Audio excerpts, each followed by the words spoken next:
Bienvenue dans votre rubrique Focus sur Radio Mayuri. Notre invité est Serge Abatouchi, comédien. Bonjour. Bonjour. Merci beaucoup d'avoir accepté notre invitation. Avec vous, nous allons évoquer cette pièce intitulée Moi Kadhafi qui va se jouer vendredi prochain, le 24 exactement, à l'Ancre. Oui, vendredi soir à l'Ancre. Ce sera la première pour l'Ancre et à Cayenne. Le spectacle a joué déjà à Saint-Laurent et ailleurs, mais c'est avec grand plaisir qu'on vient le présenter à l'Ancre. Alors le nom de la pièce en dit long, en dit beaucoup déjà sur le contenu de la pièce. Oui, Moi Kadhafi, en même temps ça dit beaucoup et en même temps pas vraiment parce que c'est trompeur. Parce que Moi Kadhafi, des gens ils pensent que ça va être l'histoire de Kadhafi ou un biopic de Kadhafi et c'est pas tout à fait cela, quoi.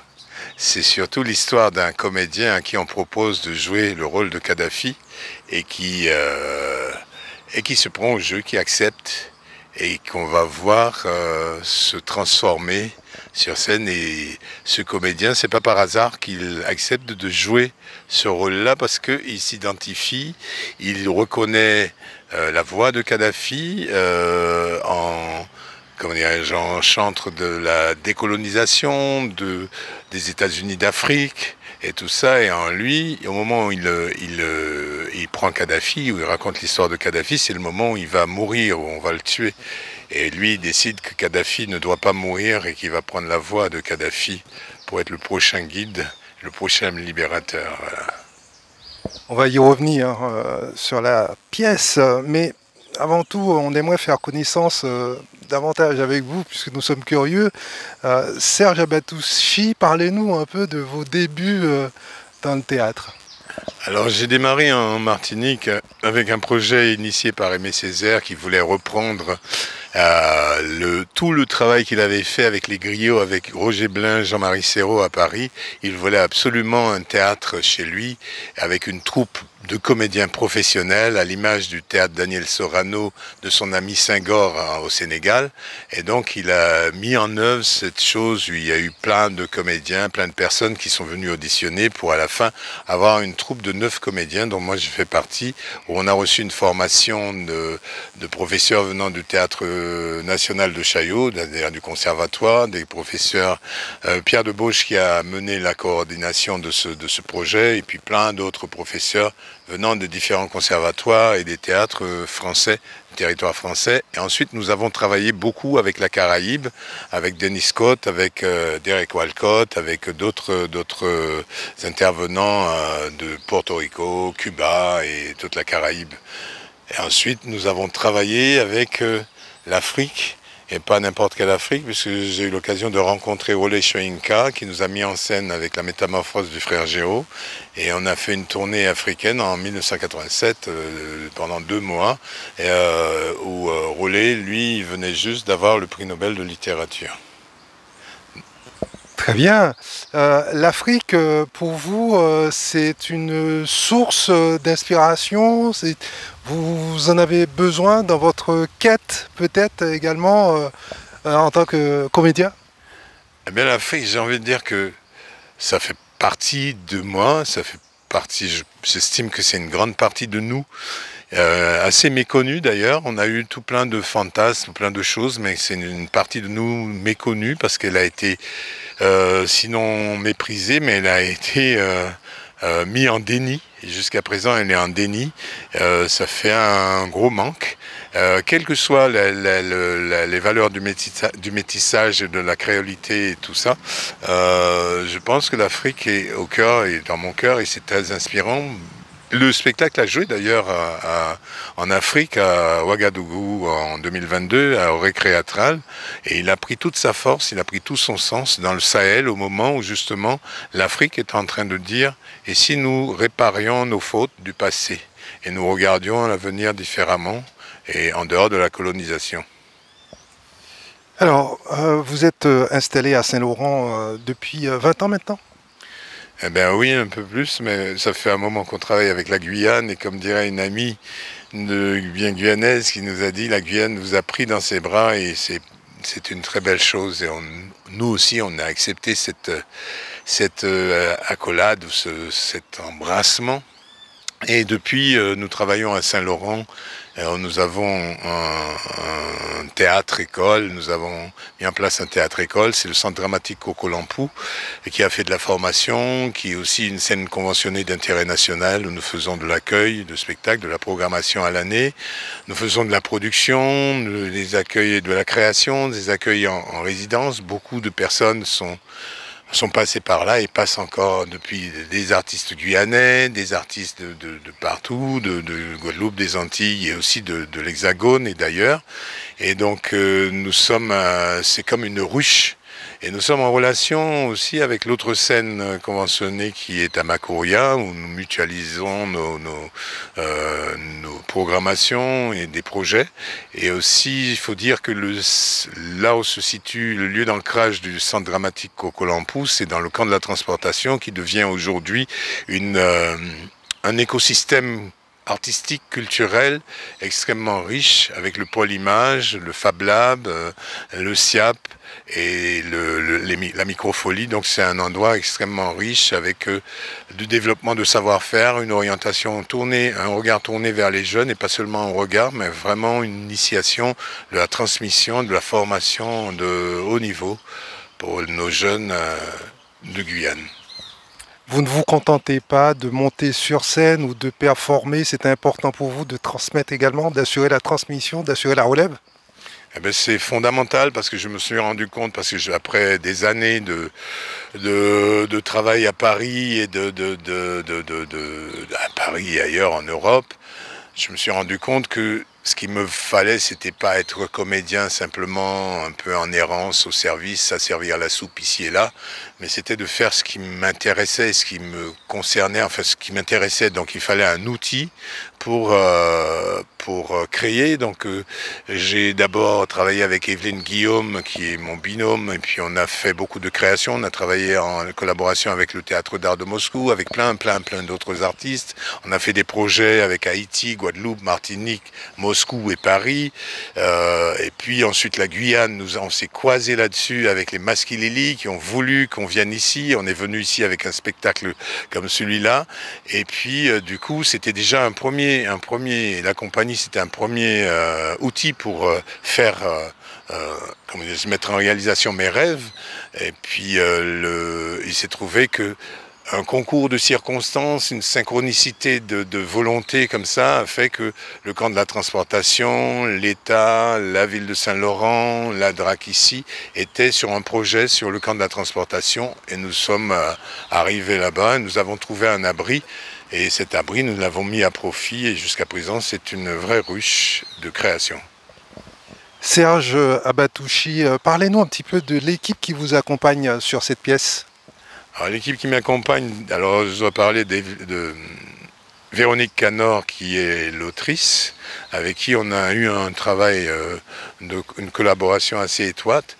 Et le départ, le tout premier jet de cette chose, c'est une idée d'Alain Timard qui m'a vu en scène avec des comédiens Sahamaka. Nous jouions au Thomas, une pièce africaine, et il m'a vu en djellaba bleu avec mon afro. Il a dit « ça y est, j'ai trouvé le projet ».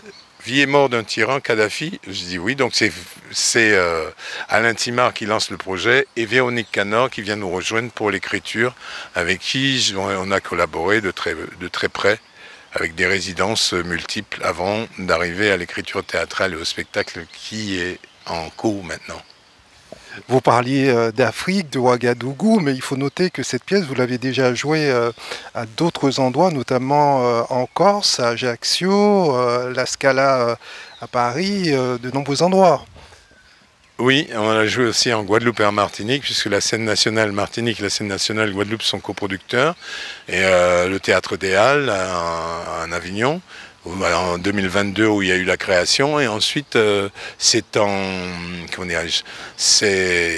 a joué là dernièrement au mois de janvier dernier à la Scala, à Paris, et ensuite en Corse, Ajaccio et Bastia. Alors, on ne peut pas s'empêcher de parler de la création quand même de cette pièce qui remonte à 2022.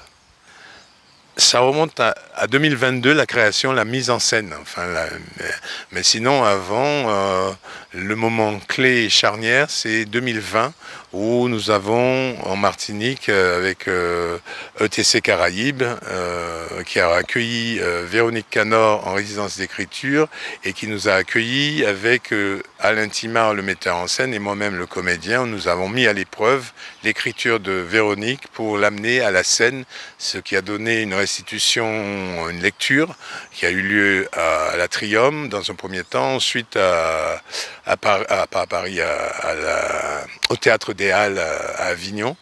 Et déjà la lecture, elle était déterminante. On va pas en dire trop hein, sur la pièce, mais néanmoins, on peut quand même dire aux auditeurs et aux internautes que cette pièce nous questionne sur les mécanismes de l'assimilation d'un peuple. Une pièce qui fait quelque part écho à votre histoire et à la nôtre également. Oui, tout à fait, parce que dans un premier temps, Alain avait commandé l'écriture à Véronique, qui avait fait tout un travail de recherche sur l'histoire même de Kadhafi, toute la biographie de Kadhafi, toute sa géopolitique et tout. Et quand nous avons lu la pièce, nous étions d'un commun accord, convaincus que c'était peut-être pas cette pièce-là qu'il fallait écrire. Et moi, tout de suite, j'ai dit à Alain et à Véronique, moi, c'est pas cette pièce que j'ai entendue, que j'ai donné mon accord. Ce que j'ai entendu, c'est l'écho de moi Kadhafi, ça ne s'appelait pas encore Kadhafi, dans tout ce que ça a, tout ce que ça peut avoir pour nous comme peuple ex-colonisé ou peut-être encore colonisé, et tout son combat avec l'idée de l'Afrique unie, l'unité africaine.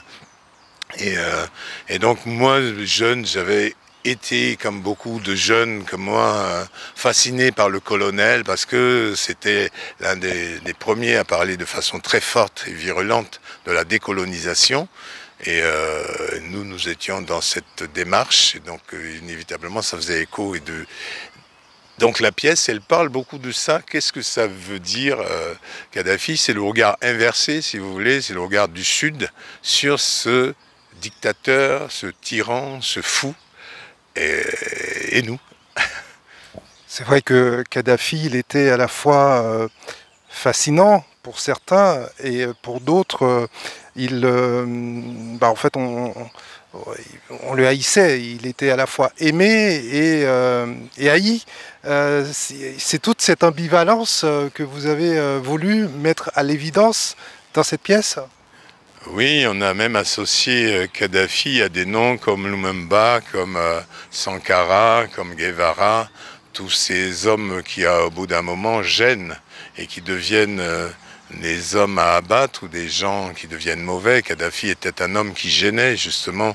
On voit l'impact de Kadhafi après sa mort, là, quand on voit l'état de la région et de ce qui se passe. Donc on peut bien comprendre qu'il y avait certainement beaucoup de choses, du darkness, de dark face, je ne sais pas, mais il y avait beaucoup de choses, de projets que certaines, la géopolitique, on dira, je ne sais pas, ne voulait pas, ne souhaitait pas que cela aboutisse. Les États-Unis d'Afrique, ça n'intéresse personne. La Banque centrale d'Afrique, ça n'intéresse personne. Et donc, parce que le CFA, ça rapporte beaucoup, il y a plein de choses comme ça, enfin, des détails sans faire... Moi, je ne suis pas un spécialiste de la géopolitique, mais quand même, de mon regard de citoyen du monde et citoyen de ce côté-ci du monde, je ne peux pas m'empêcher d'être partie prenante de cette parole et de ce questionnement, surtout. Est-ce que c'est le rôle du théâtre, justement, d'amener à réfléchir ou d'évoquer des faits d'actualité, de société, comme ce fut le cas de Kadhafi? Eh bien, le théâtre, je dirais, ça ne vient pas de moi, mais le théâtre, c'est le verre grossissant de la vie. Donc inévitablement, c'est le lieu où ça questionne, c'est le lieu qui célèbre, et c'est un lieu qui questionne et qui vient vérifier les arcanes même de la vie. Et donc tous les faits, et surtout des personnages comme Hamlet ou comme Kadhafi, sont des personnages qui intéressent le théâtre. Plus les personnages sont complexes, parce que l'être humain est complexe. Et donc du coup, c'est en cela que le théâtre, c'est la matière première du théâtre. Quel parallèle peut-on faire entre Kadhafi et l'histoire des sociétés antillaises et africaines?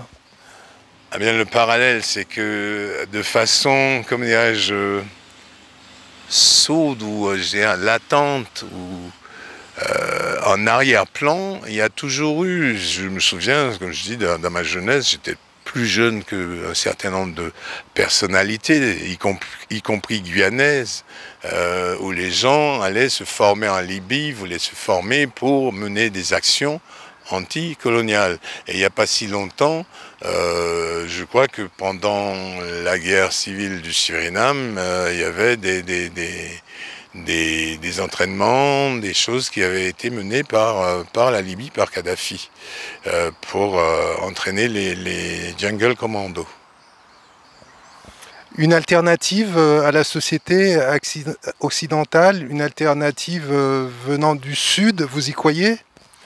Eh bien, je pense que le Sud ne doit pas rester ni victime, ni passif sur sa vie, sur son histoire de vie. Je ne parle pas du passé, je parle de maintenant, et c'est ici, maintenant. Ici, maintenant, nous sommes vivants. Ici, maintenant, je pense que c'est le temps de la réparation, pas la réparation vindicative. La réparation, c'est la prise de conscience profonde, humaine, de voir qu'il y a eu des erreurs. Aujourd'hui, tout le monde s'inquiète sur le réchauffement climatique, la transition climatique. Mais la transition climatique, elle est le fait d'une causalité, de choses qui se sont passées avant. Et je pense que dans les choses qui se sont passées avant, il y a plein de dérèglements au niveau humain qui ont généré des malheurs, qui jusqu'à présent, des souffrances et des choses comme ça. Et je pense que c'est l'affaire de tous les êtres humains, comme l'histoire du réchauffement climatique ou du devenir de la planète. Alors, est-ce que ça se passe? Est-ce que ça va se faire? Je ne suis pas devin. Je constate que on a l'impression qu'on recule ou que ça n'avance pas, mais je crois profondément, c'est pas pour être optimiste béat, mais je crois profondément que les choses, il y a un niveau plus, un supra, quelque chose qui est plus grand que nous, et que ce qui se passe, comme pour la lessive, comme une grande lessive, quand on met du linge sale dans la machine, la machine elle tourne et il y a d'abord la crasse qui sort. On voit d'abord la crasse et ensuite, avant la propreté du linge. Je ne sais pas, je prends cet exemple juste pour dire que, quels que soient les phénomènes apparents, l'être humain n'est pas fait que d'obscurantisme. Donc le Sud, à vous entendre, ne doit pas se laisser s'enfermer. Non, pas du tout. Le Sud doit résister, le Sud doit dire au monde, le Sud doit... D'ailleurs, le Sud, ses géographies du Nord et du Sud ont déjà beaucoup changé. Aujourd'hui, j'invite tout un chacun à regarder sa géographie intérieure. La géographie intérieure, ce sont nos racines multiples, plurielles, qui font de nous ce qu'on est. Et on va voir que on est tout aussi français, mais on est français d'un endroit, on est français avec non pas une spécificité qui est un mot qui me fait vaciller, mais avec d'autres racines. Je parlais tout à l'heure de nos racines africaines ou même de l'Amérique amérindienne, ou enfin notre pluralité de racines. Je pense que ça a beaucoup à dire au monde. Là où je vis maintenant, c'est ma joie, c'est d'être dans un environnement pluriculturel, plurilinguiste, avec des cultures vivaces, vivantes, et qui me croisent, qui me traversent, et je ne me sens pas étranger ni différent d'eux. Et donc le Sud et le Nord, il n'y a qu'à voir, il n'y a pas si longtemps, il y a des gens qui souffrent en France et qui tout d'un coup découvrent qu'ils ont été spoliés dans le monde. On peut regarder un peu partout dans le monde. Maintenant, le Sud s'est déplacé parce qu'on est rentré de plus en plus dans l'histoire du capital, du grand capital, donc l'argent qui est roi, l'argent devant. Donc du coup, il y a ceux qui en ont, ceux qui n'en ont pas. Moi, Kadhafi, cette pièce de théâtre que l'on peut présenter comme un texte coup de poing, comment va-t-il se dérouler sur scène? C'est un monologue? C'est un monologue, j'ai envie de dire un chant, parce que je le vis de plus en plus comme un chant. C'est un monologue, c'est un voyage labyrinthique. Donc vous serez quasiment en transe sur scène et vous voulez faire voyager les spectateurs cayennais qui viendront vous voir ce 24 mai à l'Ancre. Eh bien, j'espère fort pouvoir les faire voyager et puis les faire voyager, aller à leur rencontre et les emmener avec moi dans ce voyage de la transformation, de l'incarnation, de l'évocation et dans le rêve de liberté. Quels sont les retours que vous avez pu avoir lors des dernières représentations que vous avez données de cette pièce? Eh bien, ce sont des retours extrêmement positifs. Ce sont des gens qui reviennent ou qui prennent 5 minutes avant de venir me voir, qui me parlent du voyage. Il y a des gens qui me parlent une claque, non pas une claque qu'ils ont pris comme ça, mais c'est que tout d'un coup, ils revoient l'histoire, non pas de Kadhafi, mais ils se voient, le miroir fonctionne. Il y a quelque chose où tout de suite, même à Paris, à la Scala, c'est pas du tout la programmation de ce théâtre. C'est un théâtre comment dirais-je, de divertissement, avec des pointures, avec des pièces plus ou moins extrêmement belles, extrêmement fortes, mais pas ce type de programmation avec une pièce aussi engagée, avec un discours aussi fort. Serge Abatouchi, avec toute l'admiration que j'ai pour vous, avec cette pièce, est-ce que l'on n'est pas dans une sorte de victimisation, encore une fois? C'est-à-dire, ils nous ont fait ça, ils nous ont fait du tort, c'est de leur faute. Eh bien, eh bien justement, c'est là toute la différence, parce que justement, moi je ne suis pas victime. Et le moi Kadhafi que j'ai choisi et que nous avons choisi de mettre en scène, avec l'écriture de Véronique Canor, justement, c'est le Kadhafi qui prend le pouvoir. Le moi Kadhafi, non, qui n'est pas victime. Le moi Kadhafi qui se bat. Le moi Kadhafi jusqu'au bout. Le moi Kadhafi au-delà même de la mort. Le moi Kadhafi qui dit les choses et qui dit espérer un autre monde et faire apparaître un autre monde, faire couler un grand fleuve là où il n'y a pas d'eau, donner la vie. Là où il y a besoin de vie, c'est ça, et même pas de victime. On lui a quand même arraché la vie. Oui, à Kadhafi, à Muammar Kadhafi. Mais ça, c'est le passé, et puis c'est une autre histoire. Et justement, le personnage que je joue, justement, il maintient en vie, il le maintient en deçà de la mort. Serge Abatouchi, merci. Merci à vous.